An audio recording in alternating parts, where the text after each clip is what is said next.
संस्कृति है हमारी ओशोधारा की, आप सब जानते हो। और हमें कोई भी बहाना चाहिए उत्सव मनाने का। 23 सितंबर भी एक खूबसूरत बहाना है। आप मुझे याद दिलाते हो कि मेरा कभी जन्म हुआ था, तो मैं भी मान लेता हूँ कि कहते हो तो ठीक ही है, हुआ होगा। आज हमारे मनोज बजाज ने मेरे पिताजी की एक तस्वीर बनाई, बड़ी सुंदर तस्वीर उन्होंने बनाई, फ़ोटोग्राफ देख करके बनाई, मगर वो तस्वीर जैसे बोलती है, ऐसी तस्वीर। तो थोड़ी देर के लिए मैं बहुत ही इमोशनल हो गया, लेकिन देख के तस्वीर मुझे भी लगा कि जन्म हुआ होगा, क्योंकि पिताजी हैं तो जन्म हुआ होगा। उत्सव हम इसलिए ओशोधारा की संस्कृति न केवल मानते हैं, बल्कि इसको उत्सव ही संस्कृति बनाना चाहते हैं।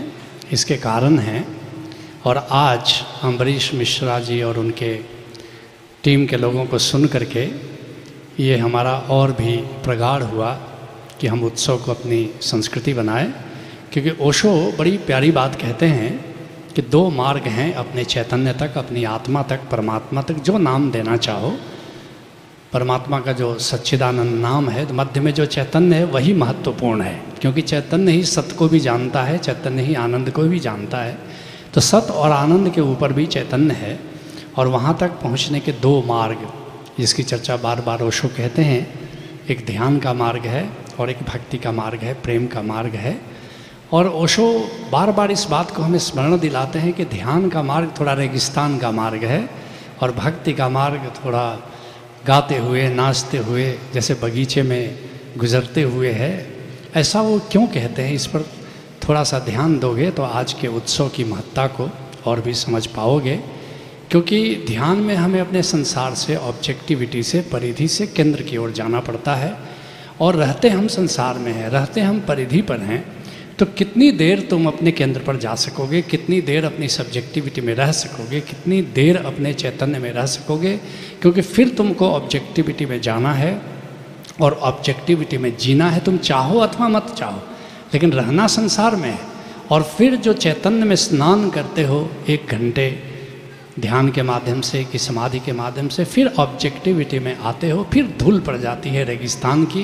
क्योंकि रेगिस्तान में हवाएं बह रही हैं, धूलें उड़ रही हैं, बालू के कण उड़ रहे हैं, और फिर से तुम जल जो ताज़ा स्नान करते हो, आत्मिक स्नान करते हो, यहाँ आकर के फिर धूल में लोटपोट हो जाते हो। और कितनी बार तुम स्नान करोगे, बार बार वो धूल हम धूसरित हम हो जाते हैं।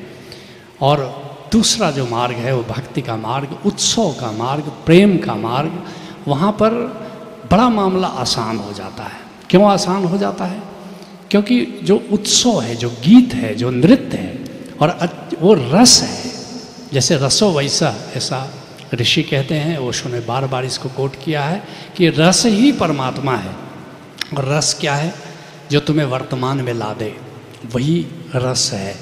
और अच्छा कलाकार, चाहे संगीत के माध्यम से हो कि नृत्य के माध्यम से हो, उसी को माना जाता है जो तुम्हें वर्तमान में ला दे। क्योंकि हम या तो अतीत में जीते हैं, या भविष्य में जीते हैं, कुछ विचार में जीते हैं, कि कृत्य में जीते हैं, कि ऊहापोह में जीते हैं, कि तनाव में जीते हैं, कि उत्तेजना में जीते हैं। लेकिन हमेशा अतीत और भविष्य में ही हमारा मन गमन करता है। कलाकार क्या करता है? एक जिंदा दिल कलाकार, एक कुशल कलाकार क्या करता है कि हमें वर्तमान में ला देता है। तुम जहाँ हो अभी और यहीं ला देता है।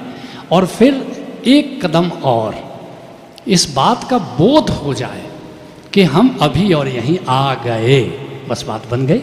2 ही कदम है, अभी और यहीं आ जाओ। अपने से आना बड़ा कठिन है, क्योंकि ध्यान के मार्ग से चलोगे, रेगिस्तान से चलोगे, मन बार बार अतीत और भविष्य में जाएगा।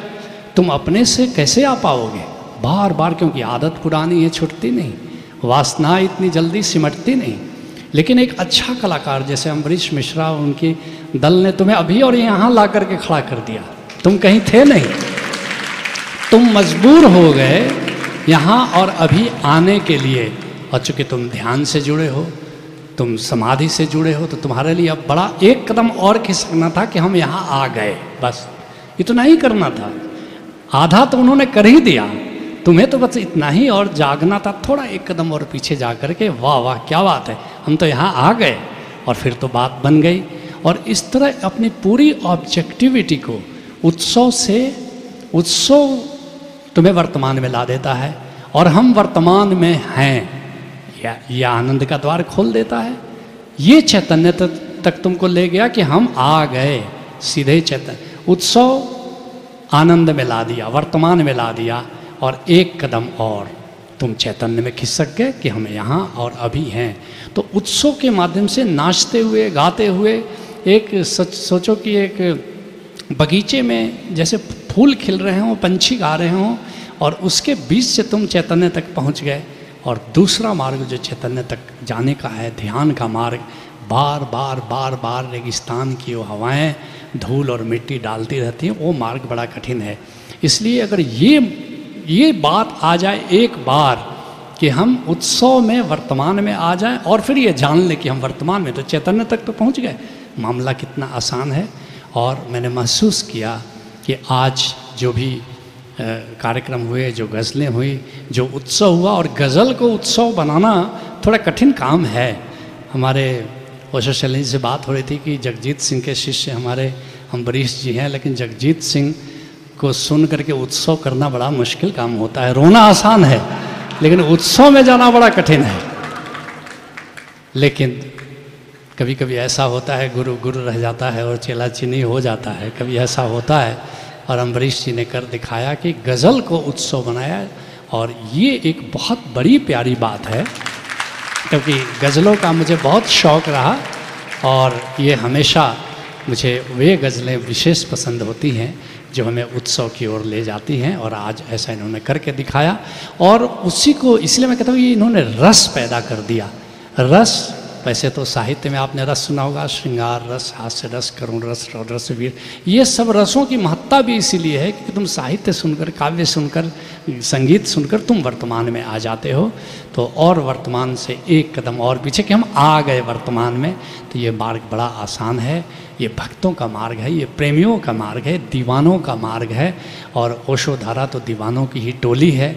तो हमें ये बड़ा अच्छा लगा और बड़ा भाया, क्योंकि हमारे अधिकतर लोगों को मैं देख रहा था कि करीब करीब वे वर्तमान में जी रहे थे। कम से कम इतना क्षण तो वर्तमान में जिया, और निश्चित रूप से हम सब ने बड़ा आनंद लिया है। इस बार 23 सितंबर बहुत ही, जो यहाँ आज उत्सव घटा, बहुत मामले में अनूठा है। और मैं और भी व्यक्तिगत रूप से भी आज बहुत आनंदित हूँ, क्योंकि आज पहली बार जन्मदिन मेरा मनाने के लिए हमारी लड़की, सबसे छोटी लड़की सीमा, न्यू जर्सी अमेरिका से आई हुई है, जो यहाँ इसका स्वागत कर रही है। और शोभा, हमारी सबसे बड़ी, शोभा से तो आप परिचित हैं, बीच बीच उसके लेख आते हैं, और वो भी बम्बई से आई है केवल मनाने के लिए। आप सब जानते हो कि पिछले एक साल में हमारी पत्नी माँ यशोधरा भी ओशोधारा महापरिवार से जुड़ गई हैं। और मुझे एक बात कहते हुए हर्ष होता है, क्योंकि आज बम्बई से भी एक फ़ोन आया था। एक हमारी ओशोधारा की स्नातिका हैं, नीरू नाम, एयर होस्टेस हैं, और उनकी माँ सरिता ओशो की बहुत पुरानी सन्यासिनी है। दोनों ने एक गजब की बात कही कि नीरू के पति कभी भी नीरू को जाने नहीं देना चाहते थे, लेकिन वे कहते हैं कि नहीं, ओशोधारा की संस्कृति ठीक है, वहाँ तुम जा सकती हो, पूना नहीं जा सकती, लेकिन ओशोधारा तुम जा सकती हो। और ये बात मैं भी आपको कहना चाहता हूँ कि हमारी जो जिस संस्कृति में हम पहले थे पूना से जुड़कर, उसको देख करके मेरी पत्नी और मेरे बच्चों का तो भाव बिल्कुल नहीं आया कि वे ओशो से जुड़े, लेकिन ओशोधारा की संस्कृति देखकर मेरी पत्नी भी जुड़ गई और मेरे बच्चे भी जुड़ गए। तो ये आप सबको मैं बधाई देता हूँ।